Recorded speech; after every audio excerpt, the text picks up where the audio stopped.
Olá, bom dia, quase boa tarde, 11h45 da manhã, horário de Brasília, está começando Opinião no Ar, notícia com opinião. Hoje, 16 de novembro, é aniversário da cidade de Águas de Lindóia, em São Paulo, e Honório Serpa, no Paraná. Parabéns para essas e outras cidades que fazem aniversário hoje.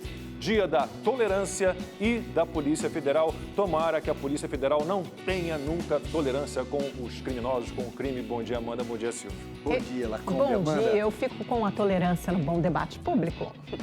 Vamos lá? Podemos começar? Olha, você pode acompanhar o Opinião no Ar também pelo YouTube e pelas redes sociais da Rede TV, Twitter, Facebook e Instagram. Nós temos o nosso Twitter oficial, nosso Instagram oficial, @Opinião Rede TV. A gente espera a sua participação. Use sempre a hashtag Opinião no Ar. E vamos aos temas de hoje. Eleições municipais, defeito no sistema do TSE, no aplicativo e-Título, ataque de hacker. Tivemos a apuração mais problemática desde a adoção da urna eletrônica. Mas como será que votaram os brasileiros? Quem venceu e quem perdeu? E no estúdio, uma entrevista especial, pauta número 2, com o ministro da Ciência, Tecnologia e de Inovações, Marcos Pontes, daqui a pouquinho. Aqui no estúdio, a gente vai conversar também com o analista político e escritor Flávio Morgenstern, do portal Senso em Comum e agora também canal no YouTube Senso em Comum. Canal no YouTube, live quarta-feira. Se inscrevam lá, ative o sininho, conhecem a regra, né? Senso em Comum, só procurar. E acompanhou bem as eleições? Acompanhei, não deu para acompanhar bem, ninguém acompanhou bem, porque o sistema difícil, estava né? fora do ar, gente. Tem alguns mistérios que acontecem que são impressionantes. Uma pauta número 1, pauta principal provavelmente da semana, eleições municipais. E, claro, vamos falar um pouco do defeito que deu, né, no sistema do TSE, o aplicativo e-Título deu problema, quem queria justificar não conseguia, congestionamento, foi uma situação bem complicada, ataque de hacker. E aí eu estava relendo uma belíssima matéria da revista Oeste, mais uma, né, que fez uma análise sobre a justiça eleitoral brasileira. Então, só para terem uma ideia, a justiça eleitoral brasileira tem o seguinte orçamento: 766 milhões de reais por mês, 25 milhões por dia, 1 milhão por hora, 175 mil por minuto. Isso dá 290 reais por segundo. Flávio Morgenstern com a gente aqui. Para isso acontecer, Flávio? A gente precisa lembrar que a justiça eleitoral ela serve unicamente para cuidar das eleições. Na hora que a eleição acontece uma desgraça como essa. Até em ano que não tem eleição, o gasto é nesse nível. O gasto continua lá. Então, na verdade, o que a gente pode averiguar com toda facilidade é que talvez o maior perdedor dessas eleições foi o TSE. O TSE, ele não conseguiu mostrar uma credibilidade de fato para a população. Ele alimenta de fato dúvidas, porque nós não conseguimos entender como é que um sistema consegue ter ataque hacker e, sobretudo, a desculpa utilizada que me chamou bastante atenção, né? Não foi um erro na apuração, foi um erro na divulgação. É mais ou menos como você lavar a louça da macarronada do domingo e a sua mãe perguntar: já terminou de lavar a louça? 5 horas depois você fala: sim, mas por que você demorou tanto? Não, eu já tinha lavado, eu só demorei para conseguir falar. Você não consegue dizer o número está aqui, você não consegue transmitir o número da pessoa A para a pessoa B. A gente tinha até essas eleições os TREs, né, fazendo a totalização e enviando esses dados para o TSE. De repente centralizaram tudo no TSE e pum, deu chabu. Então a gente só consegue perceber, na verdade, né? Um computador, você pega um computador mais lento do mercado, ele faria esse cálculo em 5 minutos. O TSE não conseguiu com este orçamento. É que são operações de matemáticas simples, né? Somar, dividir o quociente eleitoral, é coisa simples. Tem alguns aspectos, eu acho que enfim, chamam a atenção em todo esse processo. Primeiro, como o Lacombe bem lembrou, a justiça eleitoral é uma jabuticaba brasileira. Ela não existe em vários países do mundo porque simplesmente não é necessária, né? Da forma como é estruturada, com todo esse orçamento, ela não é necessária. E foram gastos, né? Foi gasto 1 bilhão e 200 milhões de reais nesse processo eleitoral. Para quê? Para não funcionar. Para além dessa demora, foi a mais vagarosa apuração desde que a urna eletrônica foi instituída em troca das cédulas. Para além de tudo isso, o brasileiro, o cidadão que não pôde votar ou teve receio de votar por conta da pandemia, não conseguiu justificar a sua ausência nas urnas. Por quê? Porque o aplicativo, o e-Título, também não funcionou.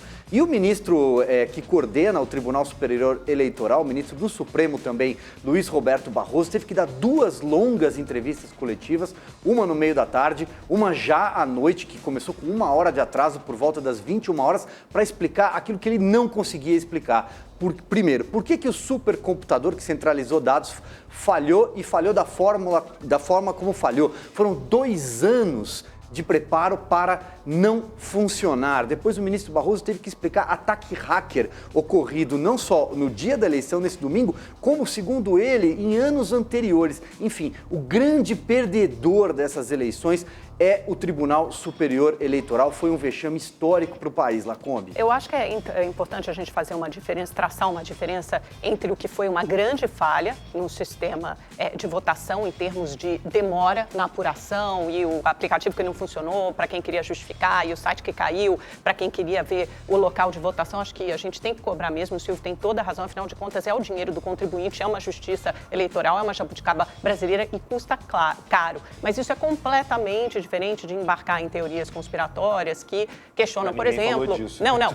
Nas redes sociais eles falam, né, o resultado da eleição. O ministro Barroso deixou muito claro que a integridade, a idoneidade do resultado, isso não foi afetado de forma alguma, até porque como a gente já discutiu em outros programas aqui do Opinião no Ar, as urnas não ficam ligadas à rede, não ficam ligadas à internet, e elas imprimem, ao final da votação, o boletim de urna. Então fica lá impresso para quem quiser ver, afixado na porta da sessão eleitoral, também é distribuído entre os partidos o resultado daquela sessão eleitoral. Esses dados são somados e aí a falha e a demora na apuração foi justamente por isso, porque foi a primeira vez que o TSE foi fazer essa soma, essa totalização dos votos. Antes disso era feito pelo TRE. Isso foi definido em maio, antes do ministro Barroso assumir a presidência do TSE. Ele disse que foi contra, mas aí já era tarde demais, foi feito dessa forma. Eu espero que até o segundo turno essas falhas estejam corrigidas, mas é importante o brasileiro saber que a legitimidade, a integridade do resultado das urnas, isso está garantido, isso não foi afetado.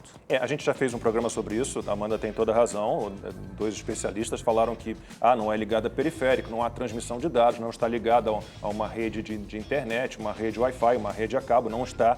Agora, esse ataque hacker ao banco de dados do TSE, aí eu já não sei, não sou um especialista, vamos pular essa parte que a gente de repente volta. Mas a quem interessa esse ataque hacker? Acho que até é uma pergunta que a gente tem que colocar. Interessado em colocar voto ali. Ataques vieram do Brasil, Nova Zelândia e Estados Unidos. A quem interessa o ataque hacker que põe em dúvida, joga essa nuvem de suspeição justamente sobre o resultado das eleições. A quem interessa, a questão é como se proteger, porque vai haver. Então, como é que a gente se protege disso? É algo bem complicado. Vamos começar a falar um pouquinho dos resultados que a gente já tem. Sim. Né? E vamos começar, então, por uma questão... O presidente Bolsonaro, ele deveria, na minha opinião, ter se mantido distante das eleições municipais. Ele está sem partido. Seria melhor não prever um bônus e se livrar de possíveis ônus disso. E acabou, por exemplo, no caso da minha cidade, o Rio de Janeiro, ele deu um recado muito claro, o presidente, para que as pessoas não votassem em candidatos, né, que tivessem trancado todo mundo em casa, destruído as economias do município.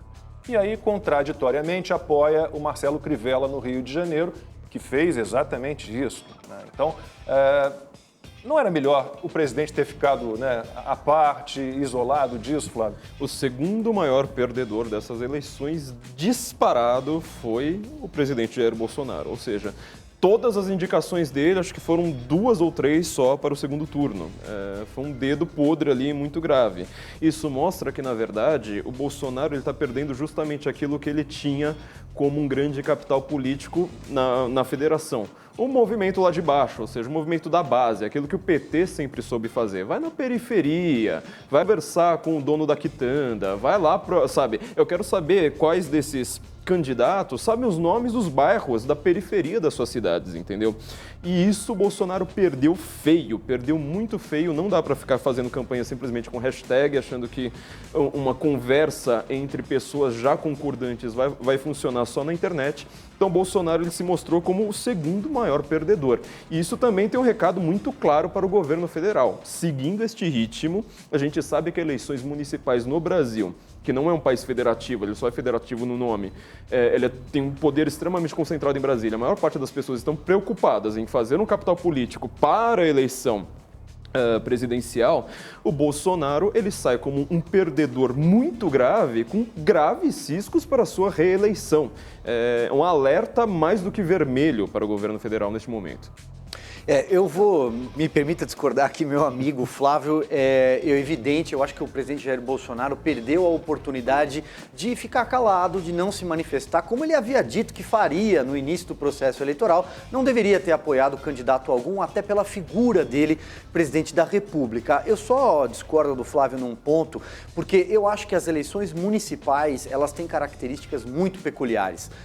O cidadão, ele está preocupado com o administrador, com a zeladoria da cidade dele, do bairro dele, da creche. Em período de pandemia, muita gente perdeu o emprego, o pai vai ter que precisar recorrer agora à rede municipal de saúde, à escola municipal, teve que tirar o filho da escola particular. Então eu acho que essa preocupação, a grande preocupação do eleitor nessa eleição foi a pandemia, o pós-pandemia, o Brasil do ano que vem, de 2021, de 2022, ao contrário, por exemplo, da eleição anterior para presidente, que levou Bolsonaro e uma onda de apoiadores a cargos públicos à eleição, que era uma agenda anticorrupção, uma agenda ética. Eu acho que 2 anos no Brasil é muito tempo para a gente estabelecer que o presidente Jair Bolsonaro vai sofrer impacto dessas eleições municipais na sua tentativa de reeleição. Só nesse ponto que eu discordo de você, Flávio. Só deixa eu pegar uma carona numa coisa que o Lacombe falou, que eu acho que ele tem razão, quando ele falou assim,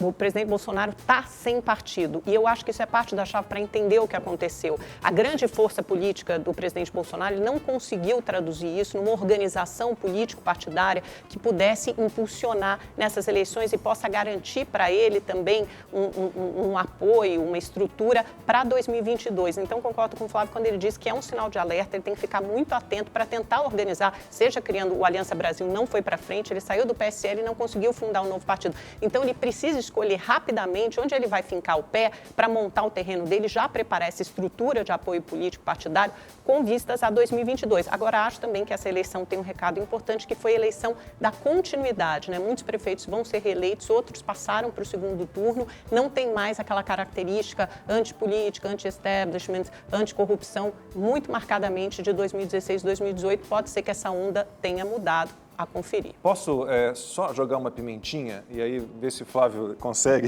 digerir essa? Porque, falei com algumas pessoas ligadas ao governo ontem, da base do governo, e há uma reclamação muito grande, Flávio, se você não quiser comentar, não comente, quanto à ala militar do governo. Sim, claro. Muita gente diz o seguinte, a ala militar do governo empurrou o Bolsonaro a apoiar candidatos como o Russomano em São Paulo, o Crivella no Rio. A gente tinha, por exemplo, no Rio de Janeiro, o Luiz Lima, que é um deputado federal do PSL, antigo partido do presidente, e que tem atuado fortemente, né, com apoio ao presidente, votando sempre com o governo na Câmara Federal. E o Luiz Lima foi deixado de lado, né? Qual é o dedo da ala militar aí, né, nessas escolhas do presidente? Os militares são positivistas, isso é uma coisa que o Brasil não entende e o que é o contraditório, porque o Brasil é o país mais positivista do mundo. Nossa bandeira é positivista, nosso hino é positivista, o Ordem e Progresso é positivista. É uma ideologia muito própria dos militares, né? Eles que deram o golpe na República, aquela coisa do Getúlio, movimento tenentista, assim por diante. Os militares, eles pensam em criar um governo de tecnocratas, ou seja, das pessoas que supostamente sabem, vão conseguir determinar o futuro do país. Por conta disso, eles não entendem provavelmente o que é o próprio movimento de apoio ao Bolsonaro. Você vê como é que desde que o Bolsonaro foi eleito, você tem uma briga entre o que eles chamam de ala ideológica, ou seja, justamente as pessoas, a população, o que a população pensa, e os militares que estão querendo determinar o que a população deve pensar, como que se deve agir, quais são as escolhas ali em relação ao legislativo, quem que você deve apoiar, quais são os ministros que devem entrar no lugar, assim por diante. Então eu acho que o Bolsonaro, ele está tendo o tempo todo que responder essa questão fundamental. Você vai ouvir só os militares, ou você vai ouvir a sua própria base eleitoral. Nesta eleição ficou claro que ele não ouviu a sua base eleitoral. Acho que, na verdade, isso explica, minha discordância com o Silvio. Eu acho que o Bolsonaro realmente não tinha que ficar apoiando ainda mais candidatos que, no final das contas, eu acho que essa eleição deixou muito claro que ninguém gostava. Acho que foi a eleição que todo mundo votou mais de nariz tapado. De todas, eu não vi ninguém... Literalmente, né, cara? Literalmente de nariz tapado, mas eu não vi ninguém assim torcendo, sabe? Falando, nossa, este é o meu candidato, esse daqui é o prefeito que vai salvar a minha cidade. Não, muito pelo contrário, estava todo mundo votando no menos pior, ou seja, não vota em quem você gosta, você vota em quem você desgosta menos. Eu desgosto tentando tirar um inimigo ali do poder. E o Bolsonaro fez escolhas, eu acho que realmente muito ruins, ele não tinha que se meter nessa questão. Eu acho que este é, na verdade, o grande recado para o presidente. Ele está perdendo justamente a sua base ao ficar ignorando os apelos da população e ouvindo só militares que, no final das contas, estão confinados em quartéis, na sua boa parte, apesar de ter muita gente muito boa nas Forças Armadas. Eu acho que a decisão de apoio não foi de militares, né? O Crivella não tem uma tradição nenhuma militar, o Russomano não tem, os militares, pelo mas ele não apoiou fazem militares. parte da base racional não, ali a questão do governo. Bom, aí isso é uma informação aí minha, pessoal, com gente ali ligada ao governo, da base do governo, que diz que quase todas as decisões de apoio do presidente Bolsonaro partiram da ala militar. Bom, a gente conhece o Bolsonaro suficientemente bem para saber que ele só faz o que lhe dá na telha, né? Ele não é tutelado Também não por ninguém, acho. muito menos pelos militares. Eu acho muito pelo contrário. Ele é um capitão, né? É difícil você chegar ouvindo para um general. tentando dar aulas em generais. Agora, o que eu acho curioso dessas eleições, eu acho que, na verdade, não é nem uma questão polêmica, né? Geralmente, São Paulo parece muito mais com a eleição federal do que o Rio de Janeiro neste aspecto. Por exemplo, Rio de Janeiro sempre tem um pastor evangélico no segundo turno. São Paulo não tem isso, Brasília também não tem isso. Essas eleições mostraram uma mudança completa na esquerda, que foi colocar o PSOL, por exemplo, no segundo turno. Isso era uma coisa completamente impensável para São Paulo, e eu acho que Brasília também tem que ficar de olho nessa questão. Quer dizer, a esquerda ficou cada vez... tirou o PT do poder. Sai o PT, entra sai o PSOL. o PT, o Silvio pode dizer se o PT aí tá igual o Celso Daniel, ou seja, saiu de cena completamente, ou se no final das contas, eu acho que a esquerda não ganhou votos, mas teve uma transferência completa do PT para o PSOL. Ou seja, o PSOL é o grande vencedor, acho que disparado dessas eleições, junto com o DEM. O PSOL e o DEM estão definindo quais são os rumos do Brasil agora, porque São Paulo define a ideologia de Brasília depois. Você vai definir exatamente quais serão as pautas, qual vai ser o modelo de negócios, e isso eu acho que é o dado mais relevante destas eleições para o Brasil. Bom, vamos começar a analisar alguns números aqui. Amanda e Silvio trabalharam incessantemente em cima do dia de votação, um pouco da apuração. Então vamos dar uma olhada aqui, que vão separar para a gente no telão, para a gente comentar sobre números das eleições. Prefeitura de São Paulo, Bruno Covas, 32,85% dos votos válidos, 20,24% Guilherme Boulos, do PSOL. Quer dizer, a direita em São Paulo... Foi-se. Bom, nunca teve muito espaço, né? O bolsonarismo vai ter muita dificuldade em achar um candidato aí nesse meio. Não vai ter. Eu sei que não, mas não vai apertar o número do seu candidato com muita convicção. Que é detestado pelo presidente. E o PSOL é ideologia absolutamente inversa, né? Eu acho que tem um ponto central aí nessa disputa de segundo turno, que é o alinhamento de quem perdeu. Você tem a figura do Celso Russomano, por exemplo, citada aqui. A tendência é que o eleitorado mais conservador do Celso Russomano migre para o Bruno Covas, não vai migrar para a extrema esquerda do PSOL. Você tem os votos do Mamãe Falei, do Arthur Duval, que, aliás, para mim, a grande surpresa, meio milhão de votos aqui na cidade de São Paulo. E ele, sim, é um nome de direita, apesar de não ter um alinhamento com o bolsonarismo, também tem de ir para o Bruno Covas. Né? Sim, no passado, sim.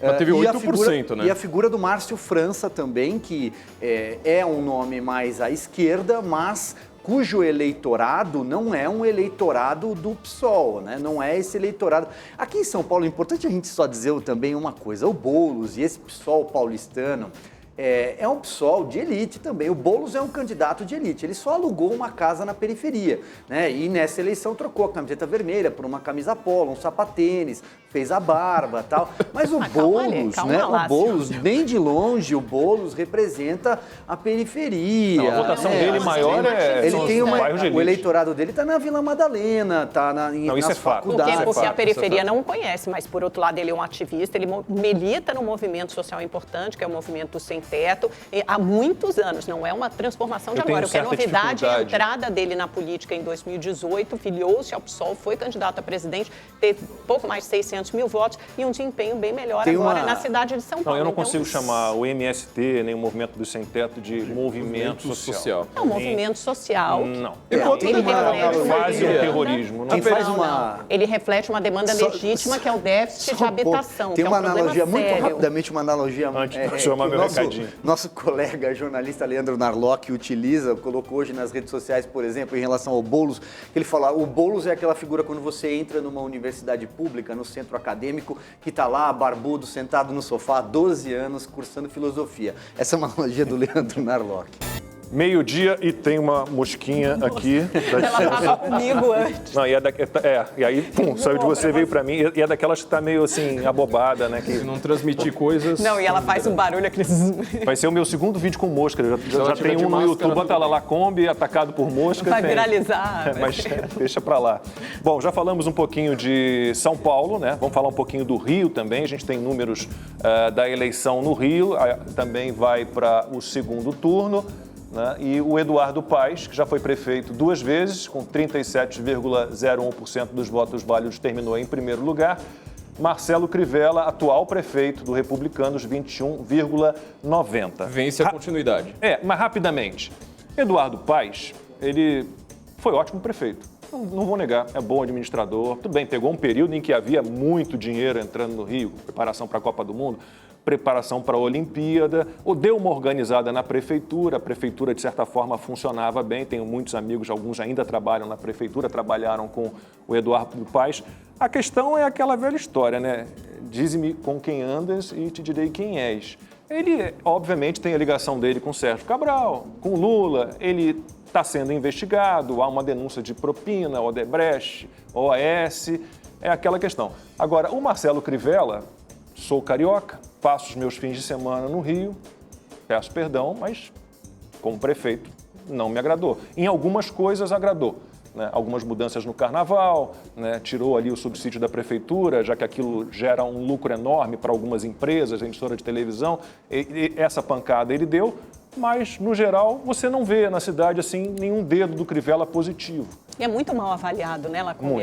Cumpre lembrar que ele tem o maior índice de rejeição entre todos os prefeitos, 62%. Fora né? Que, difícil. Na época do confinamento, ele soltou os cachorros. Quer dizer, a situação era muito pesada no Rio, como foi em São Paulo também. Mas outros prefeitos que fizeram lockdown estão no segundo turno, alguns foram reeleitos, como Alexandre Calil, bem avaliado, Bruno Covas, bem avaliado. Ele não é mal avaliado por causa do lockdown, ele é mal avaliado é surpreendente. por outros motivos. É surpreendente. Ele queria criar um aplicativo para você marcar lugar na praia. Já falamos aqui tantas vezes, né, que a contaminação em ambiente ao ar livre, ensolarado, ela praticamente não existe. Ele queria criar um aplicativo, desistiu da ideia. Fora as tentações totalitárias, né, de você monitorar a população um a um, eu acho isso bastante preocupante. Algum comentário sobre o Rio? Eu acho que vence a continuidade, eu acho que o Crivella, o Rio tem essa tendência também a trocar. O Eduardo Paes, na verdade, é uma exceção, né, nessa questão de você ficar trocando sempre, mas você vê 2 homens bastante parecidos e eu acho que o Eduardo Paes conta muito isso que você disse, ou seja, mesmo tendo uma administração muito melhor do que os outros prefeitos do Rio, porque boa parte deles estão presos, assim por diante, você tem uma dúvida sobre o partido dele, né? Acho que Eduardo Paes, o que chama atenção, sobretudo, é o partido do Centrão, que, como a gente acabou de dizer, né, é um dos grandes vencedores dessa eleição, e o que isso representa em termos políticos para o resto do Brasil, porque uma prefeitura também não é sozinha, apesar de ter um orçamento enorme, empresas, ONGs, todo esse cabedal Acho que você toca num ponto interessante bom, eleição no segundo turno no Rio de Janeiro não tem direita nem esquerda, nem Eduardo Paes, nem o Marcelo Crivella vão representar. Posso dizer? Não, Marcelo Crivella é direita, gente. Como Silvio, assim? Mas ele deve onde? atrair, por exemplo, os votos da Benedita por conta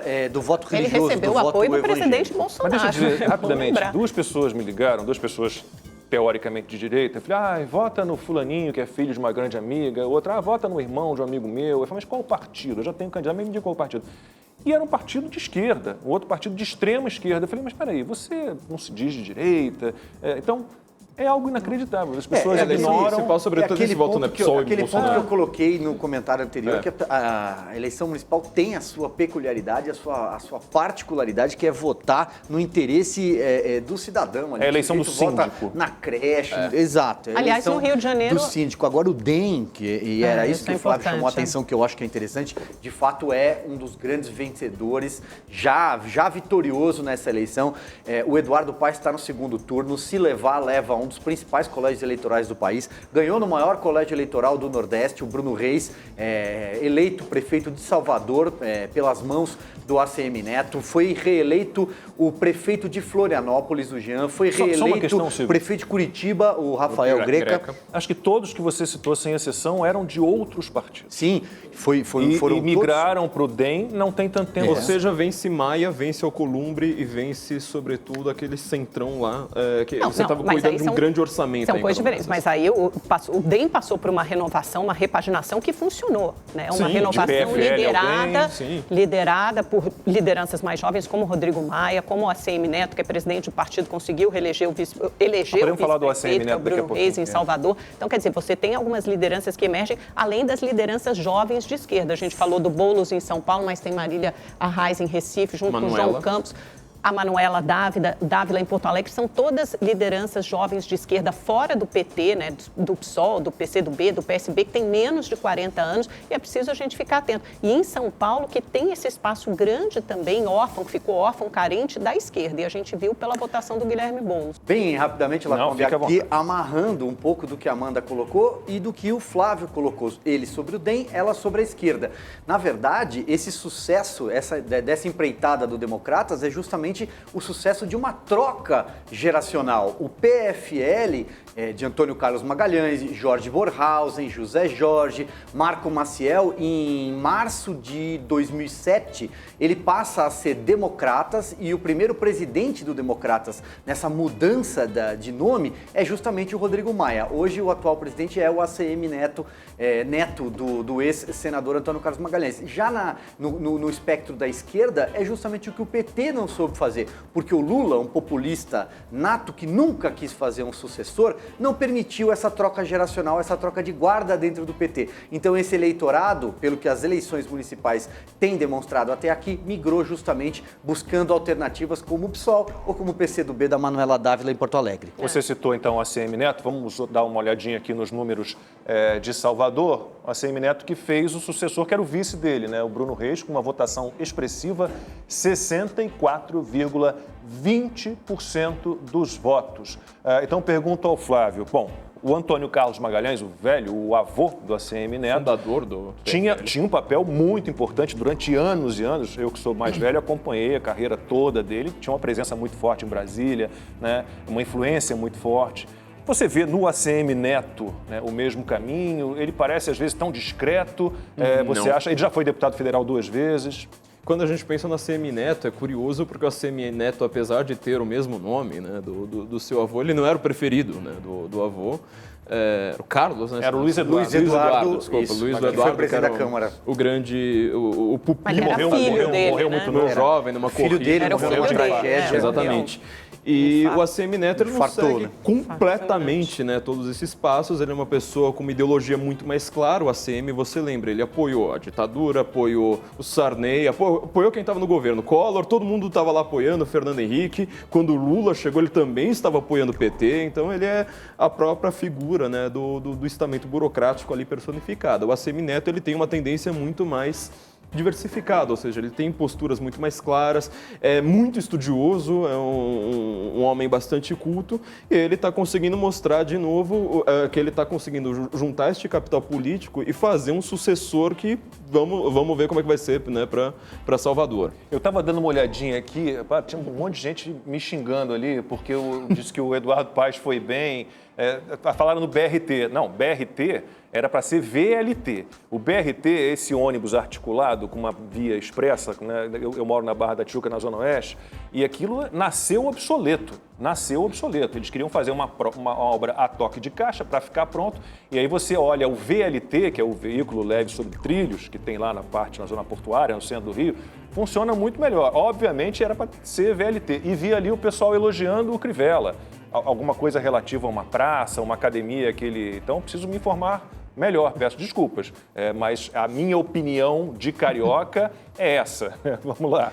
Exatamente. A gente pode passar para Porto Alegre, que foi citado... Temos os números de Porto Alegre. Aí, em Porto Alegre nós teremos o segundo turno, né? Porto Alegre e Recife também é interessante olhar, né? Porto Alegre não teve a continuidade, né? Não vai ter o Nelson Marques. Exatamente. Essa é uma característica do eleitor gaúcho, de um modo geral, né? O Rio Grande do Sul, Lacombe, é o estado que nunca reelegeu um governador. E agora mostra que não vai reeleger também o prefeito de sua capital. Porque o Sebastião Melo e a Manuela Dávila vão ao segundo turno, ali cabeça com cabeça nesse resultado, muito também porque o Fortunati deixou a disputa ali aos 45 do segundo tempo, mas o Nelson Marquesan ficou em terceiro lugar, o atual prefeito. E o José Fortunati apoiou o Sebastião Melo, né? Tanto que a Manuela passou toda a temporada de pesquisas em primeiro lugar, indicando o segundo turno mais uma liderança um pouco mais folgada, um pouco mais isolada, e aí a gente teve uma inversão desse resultado nas urnas, com a desistência do ex-prefeito José Fortunati, declarou o apoio ao Sebastião Melo e o deputado apareceu ali em primeiro lugar, mas os dois muito emparelhados. Vai ser uma disputa interessante de assistir em Porto Alegre. E a outra jovem liderança de esquerda, que é a Manuela. Nós vemos os dois nomes que concorreram à presidência, de certa forma. Exatamente. Né? Tem o Ricol aí também, foi candidata a vice, que foi o Boulos e Manuela no segundo turno, expressivamente, ou seja, acho que é mais ou menos isso que eu quero dizer. Os nomes da esquerda, que são grandes lideranças, que são nomes assim relevantes para o debate nacional, eles estão indo muito bem. E são nomes caminhando cada vez mais para essa extrema esquerda gourmet, né? Quer dizer, eles não colocam mais foice e martelo, como era anteriormente. Não é vermelho, mas essa extrema esquerda gourmetizada, bonitinha, sabe? Com um voto muito expressivo nos bairros ricos. Então, a gente está vendo assim, qual que vai ser a nova figura da esquerda, muito mais identitária do que sindicalista, por exemplo, muito mais ligada à ONG do que a sindicato, a movimento de rua. A Manuela Dávila totalmente repaginada, né? Com roupas... Nunca apareceu de vermelho, sem tatuagens. Exatamente. O Partido Comunista do Brasil. De eleição, né? Não, mais ou menos legítimo, mas aliás, isso foi... Lula fez justiça isso, né? seja feita. Eu raramente vi santinhos e cartazes com o nome do partido. Raramente. Nunca aparece Partido Comunista. Agora, o Partido Comunista do Brasil, você for olhar, virou o Movimento 65. A Manuela se transformou nessa moça conservadora, com esse corte de cabelo, com essas roupas. Mas e aí eu discordo totalmente. Eu já sei que a Amanda e eu discordamos, eu comentei isso outro dia nos bastidores. Para mim, me desculpem, não poderíamos ter um partido comunista em lugar nenhum do mundo. Não, se nós não temos um partido nazista, o comunismo matou 100 milhões de pessoas no mundo. É o quê? É um novo comunismo, aquele que matou 100 milhões não deu certo, vamos tentar de outra maneira, ou vamos tentar o mesmo modelo 1000 vezes até que dê certo. Então, na minha opinião, eu sei que a Amanda pensa diferente, eu acho que partido, como a Ucrânia fez, igualou nazismo e comunismo. Pronto. Não, eu acho que o Partido Comunista, de forma alguma, prega um genocídio como o que foi praticado, eles não pregam, mas todo comunista no poder faz. Uma população como bode expiatório, como foi praticado por Adolf Hitler. Né? Isso foi colocado em prática, por exemplo, por Stalin na antiga União Soviética. E por todos os outros. Pol Pot, Mao Tse-tung, Fidel Castro, vamos a mais uma... Não é isso. Kim Jong-un, Kim Jong-il, isso não está na proposta de nenhum partido comunista, nem socialista. A gente tem socialismo na França, teve recentemente um presidente socialista, o François Hollande, não tem nenhum desses perigos. São partidos do socialismo repaginado, mas a ditadura do proletariado... São totalmente legítimos, eu queria ver a Manuela Dávila falando, eu sou do partido da ditadura do proletariado. A base é marxista, então eleição é a ditadura do proletariado. União não tem Soviética jeito, pra assim, frente. Dessa vez eu concordo em gênero, número e grau. A gente com você, aceita Flávio. que o marxismo faz parte do debate político, econômico, Então, e é genocídio. filosófico. É não é genocídio. genocídio. Claro que que prega. Não, não é. genocídio. Onde ele foi aplicado virou genocídio. Não. Todos os lugares, são 100 mil, vai somando, pega lá Vietnã, Camboja, Cuba, Coreia do Norte, China, União Soviética, vai somando os Onde se mortos, aplicou o marxismo vai dar 100 milhões. Os nazistas mataram 100, eu sou neto de um judeu, mataram 6 milhões. Né? O comunismo matou 100 milhões. Mas temos mais números, é isso? Agora me passaram aqui, eu não entendi. Então vamos falar para a gente amarrar aqui a nossa conversa sobre eleição, né? De um modo geral, você falou aí que a esquerda não cresceu, que saiu de cena praticamente o PT, entrou o PSOL, e surgiu então o DEM com mais força. Os partidos de centro-direita, Flávio, dá para dizer que eles ganham força? PSD também está nessa? Totalmente. Isso é o grande resultado dessas eleições, ou seja, ganha mais uma vez os partidos ali do centrão, na verdade, né? Esses partidos que ora caminham para a direita, ora caminham para a esquerda, conforme os ventos da mudança por aí. E isso significa que a gente tem uma grande continuidade, uma grande vitória de todas as forças, no final das contas, que nós consideramos os piores partidos, porque eles não têm um apoio da população, aquele apoio assim ideológico, vamos dizer assim, né? Você tem uma população mais hora de esquerda, hora de direita, você não tem uma população que diz, olha, eu sou um grande, ardente defensor do DEM, ardente defensor do PSD, ou seja, você tem um distanciamento completo do que a população pensa para o que você vai ter como político. Isso significa que a população, de fato, como o Silvio disse, votou pragmaticamente e acabou tendo um resultado completamente diverso do seu pensamento. Flávio Morgenstern, mais uma vez, muitíssimo obrigado pela sua participação. Live no Senso em Comum, hein? Pois é, vendo seu peixe novo, portal Senso Comum, recomendo. Agora também no YouTube. O primeiro vídeo é sensacional. Fala aí o slogan. Pantanal is burning, send us money. Pantanal está pegando fogo, nos mande dinheiro. É isso que a gente precisa. Entra lá, Senso em Comum, no YouTube, ou sensoemcomum.org. Muito obrigado, uma honra enorme estar aqui com esse grande time mais uma vez. Vamos falar agora com o ministro de Ciência, Tecnologia e Inovações, Marcos Pontes, que gentilmente está aqui com a gente no estúdio. Ministro, muito obrigado pela participação. Boa tarde para o senhor. Boa tarde, boa tarde. Eu que agradeço pela oportunidade. Bom, nós temos vários assuntos, né? Eu gostaria de começar, é uma área que é muito importante, a tecnologia, porque a gente tem um país com muitas regulações, muitas portarias, muita burocracia e muita gente. O funcionalismo público é pesado, consome uma boa parte da nossa receita. E a área do senhor, tecnologia, tem um papel importante nisso. De que maneira a gente está usando a tecnologia? Esse governo está se esforçando para usar mais a tecnologia para reduzir burocracia e gastos com o pessoal?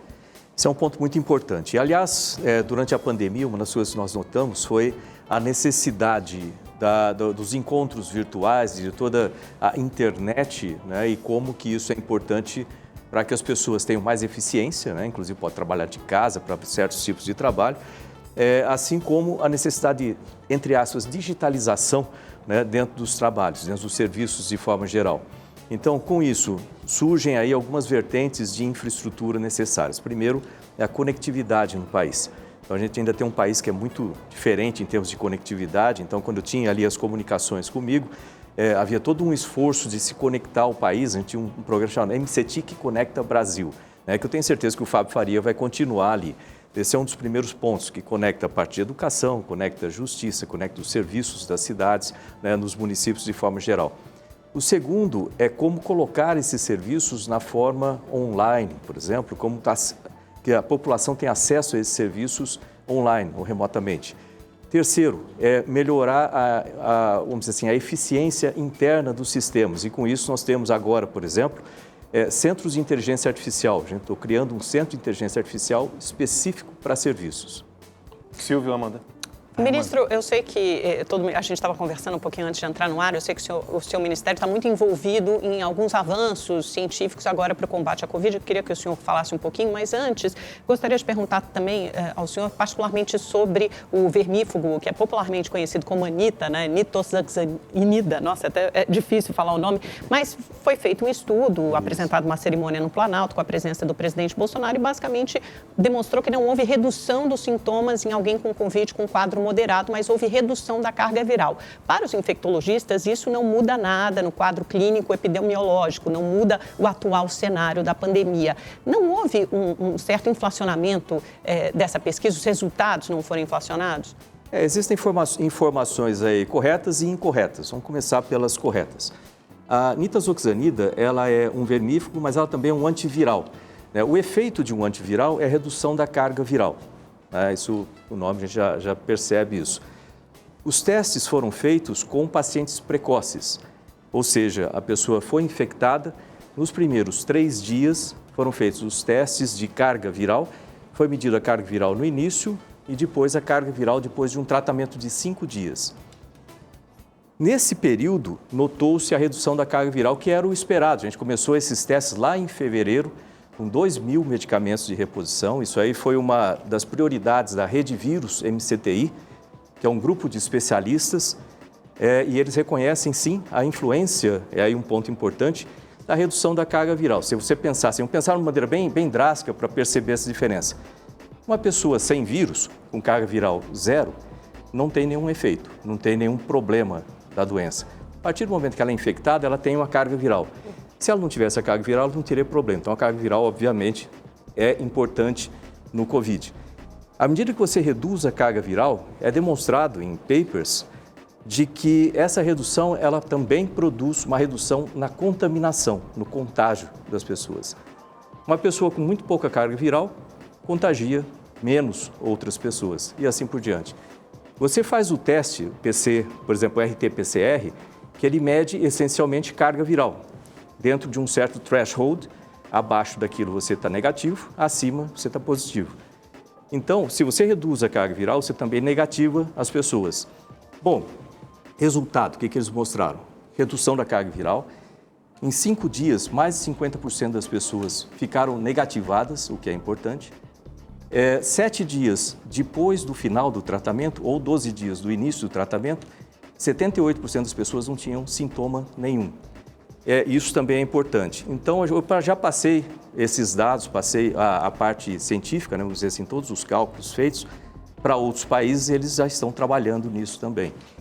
Importante ressaltar que esse teste foi feito pela pesquisadora Patrícia Rocco. Ela é uma das maiores pesquisadoras do Brasil nessa área, reconhecida internacionalmente, membro da Academia Brasileira de Ciências e membro da Academia Nacional de Medicina. Então, eu acho importante que a gente converse realmente ao nível dos pesquisadores para ver como que isso aí funciona. Rapidamente, Silvio, antes de passar a palavra para você, eu sempre defendi, com base em tantas entrevistas que fiz, o tratamento precoce, seja qual for, o médico tem a liberdade de escolher, né? Mas é impressionante como ninguém reclama do Redensevir, da ivermectina, dos anticoagulantes, dos corticoides, mas só reclamam da hidroxicloroquina e da anita. Né? É impressionante. Bom, no caso da hidroxicloroquina, porque não tem nenhum estudo que comprove a sua eficácia. São os estudos a que você que a comunidade científica tem acesso, não sou eu. Tem um estudo chamado, tem o Great Barrington, tem mais de 6.000 médicos que assinam. Mas o Great Barrington não fala de hidroxicloroquina. Fala que é contra o lockdown, a favor do tratamento precoce. Deixe os médicos decidirem. Eu tenho muitos amigos que tomaram a hidroxicloroquina, a azitromicina e se curaram em 2, 3 dias. Silvio. Vamos lá, ministro, salvo engano, até junho, me corrija se eu errei aqui de cabeça o mês, a sua pasta, Ciência, Tecnologia, Inovação e Comunicações, houve um desmembramento e passou para as mãos do ministro Fábio Faria. Nesse guarda-chuva, além de Anatel, Telebrás, também estava a figura dos Correios. E os Correios estão no centro da discussão do país sobre uma possibilidade de privatização. Na minha opinião, já passou da hora de uma privatização dos Correios, que apesar de empregar muita gente, esse pode ser um argumento a ser colocado à mesa, os Correios não funcionam, os Correios vivem em greve e muitas vezes mais atrapalham a vida dos brasileiros do que ajudam. Eu queria saber qual é a opinião do senhor sobre privatizar os Correios. Isso é uma conversa que desde o início do governo nós começamos a conversar sobre a privatização dos Correios, privatização da Telebrás e da Ceitec. As 3 unidades que nós tínhamos lá no Ministério, 3 empresas.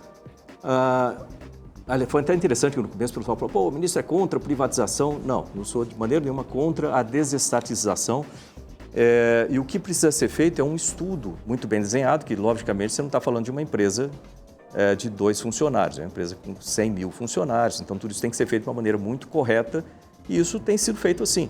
O general Floriano, que é o presidente dos Correios, é super competente, a empresa realmente ela estava não deficitária, mas tinha muitos problemas de gestão, então ele vem corrigindo esses problemas de gestão ao longo do caminho. Eu diria que hoje a empresa está bem diferente de quando começou lá, ele teve uma gestão muito boa.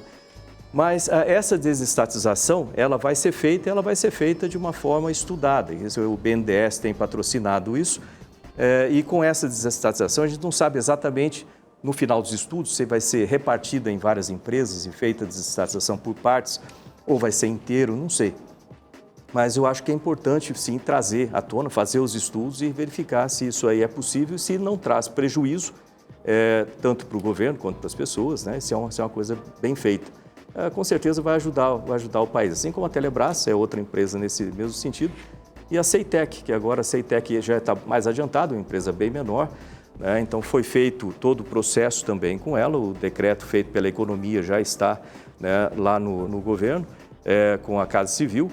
E, a princípio, uma coisa importante a respeito da Ceitec é a preservação do conhecimento tecnológico da empresa e os bens, vamos dizer assim, intangíveis, né, patentes, etc. Então, isso está sendo feito pela preservação com uma organização social, tudo isso passando ao Ministério de Ciência e Tecnologia, e o restante da empresa, vamos dizer assim, a parte operacional, pode ser vendido para alguma outra empresa, o que vai, inclusive, melhorar, né, também a produção nesse sentido dessa tecnologia no país. Somos a favor, né, Silvio? Privatizar, quebrar monopólio e incentivar a concorrência. Então, vai melhorar com certeza. Estamos aqui recebendo o ministro Marcos Pontes, da Ciência, Tecnologia e de Inovações. E tem uma pergunta para o senhor de uma espectadora do Opinião no Ar, Sara Leslie, mandou a pergunta pelo YouTube, que nós também transmitimos o programa ao vivo pelo YouTube.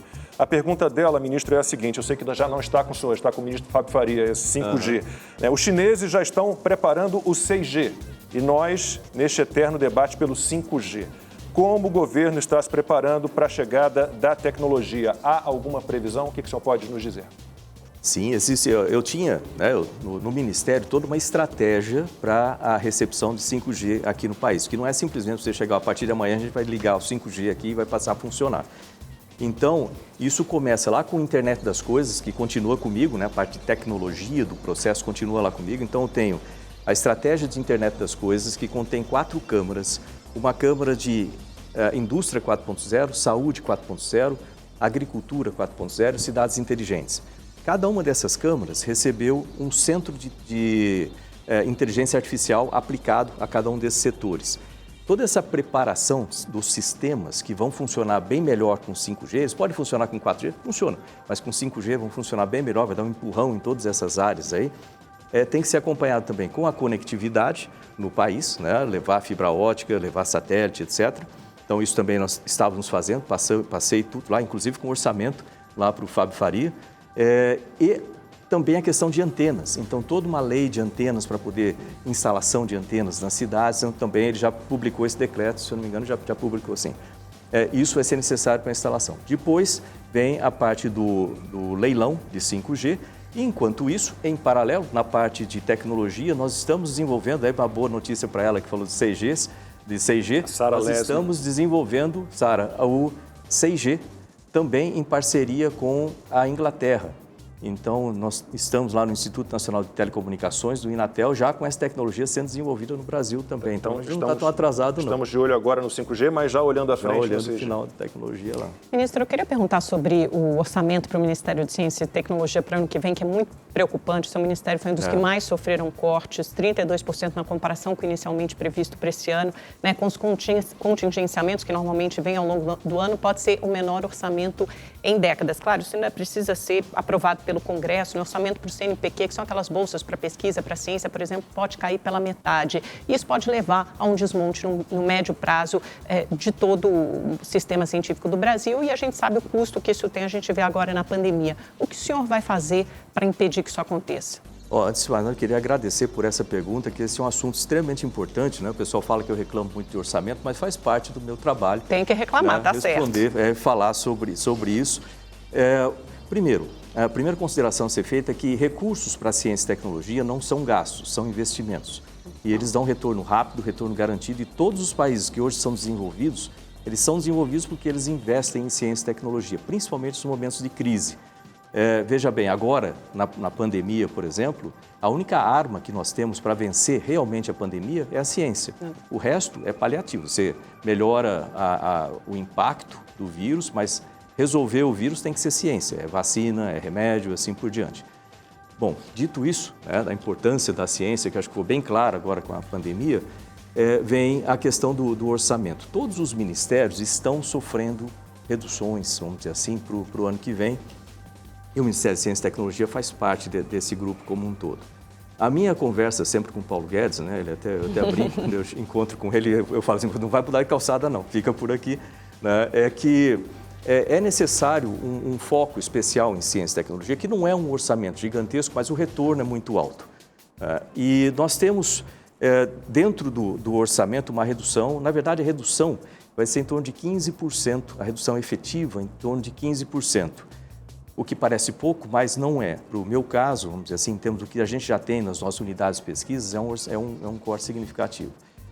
Nos 2 primeiros anos, em 2019 e 2020, eu consegui preservar o orçamento de todas as unidades de pesquisas e das bolsas sem nenhum corte, sem nenhum atraso. Então, nós pagamos todas as bolsas, apesar do ano passado ter passado um sufoco enorme com isso, não sei se lembra. Sim. Eu apostei e falei assim, não, eu vou manter as bolsas todas, não vou cortar.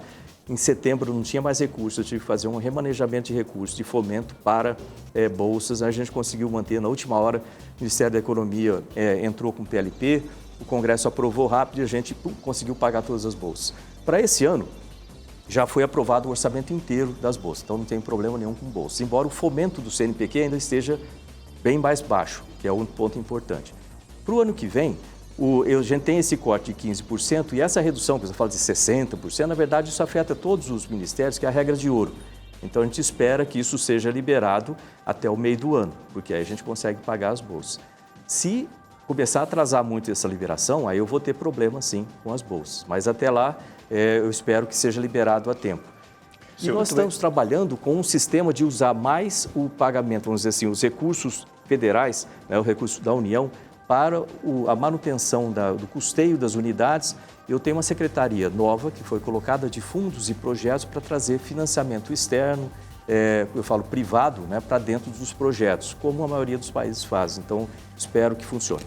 Ministro, vou fazer uma pergunta, ela é até um pouco genérica, mas eu estava acompanhando aqui o que o pessoal que está nos assistindo manda também pelas redes sociais. E chega uma pergunta assim, olha, nós temos potencial, um dia nós chegaremos à Índia? Será a China? Vou até fazer uma brincadeira, porque o senhor era conhecido como ministro astronauta, né? Quantos anos-luz estamos da Índia e da China no âmbito da ciência e tecnologia? Eu vou te falar uma coisa que às vezes eu repito para o pessoal, falo assim, isso é uma coisa que a gente tem que corrigir. Eu estou no programa espacial, vou usar o programa espacial, já que falou de exemplo, eu estou no programa espacial já há bastante tempo, desde 1996, na verdade um pouco antes, 1994, quando eu entrei no Instituto Aeronáutico e Espaço e assim vem.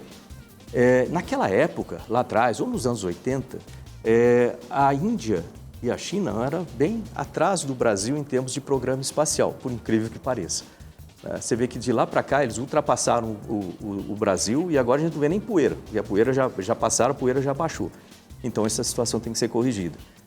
Nós temos um trabalho grande no programa espacial, de uma reativação do programa espacial. Você vê com Alcântara agora, o Centro Espacial Comercial de Alcântara é uma coisa que vai dar um ganho muito grande para o programa e para a região. Assim como satélites. Nós vamos lançar um satélite agora em fevereiro, com a Índia. Eu gostaria de lançar um foguete brasileiro aqui no Brasil, mas a gente vai chegar lá.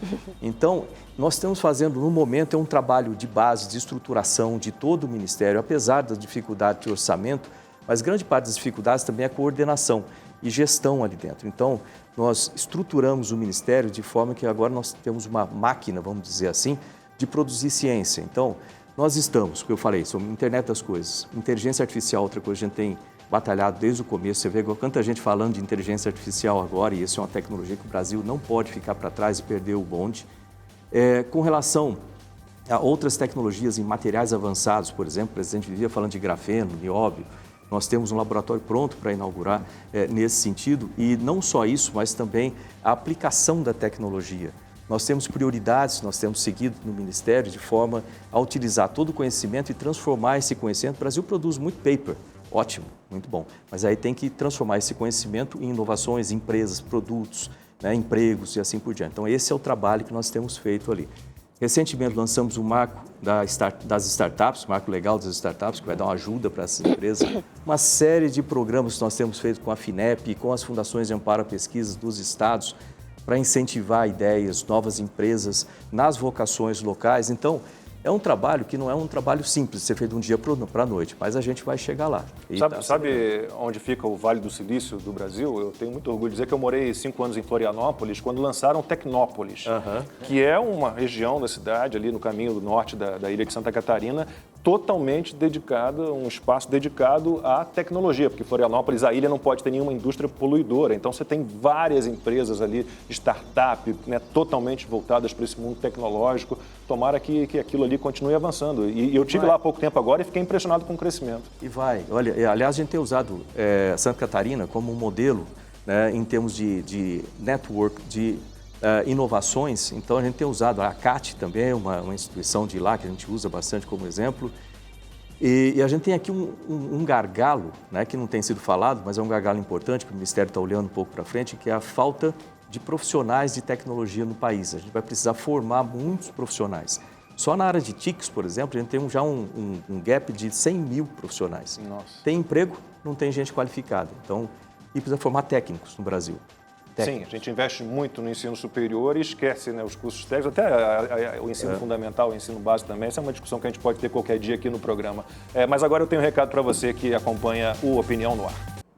O Opinião no Ar está chegando ao fim. Agradeço muito a participação do ministro Marcos Pontes. Se você tem um tempinho ainda para fazer umas considerações finais, temos que pensar positivamente em termos de tecnologia, de avanço para o Brasil, ministro. Temos. Eu queria agradecer essa oportunidade. Eu tenho falado muito com o presidente Bolsonaro a respeito de tecnologia, a importância da tecnologia.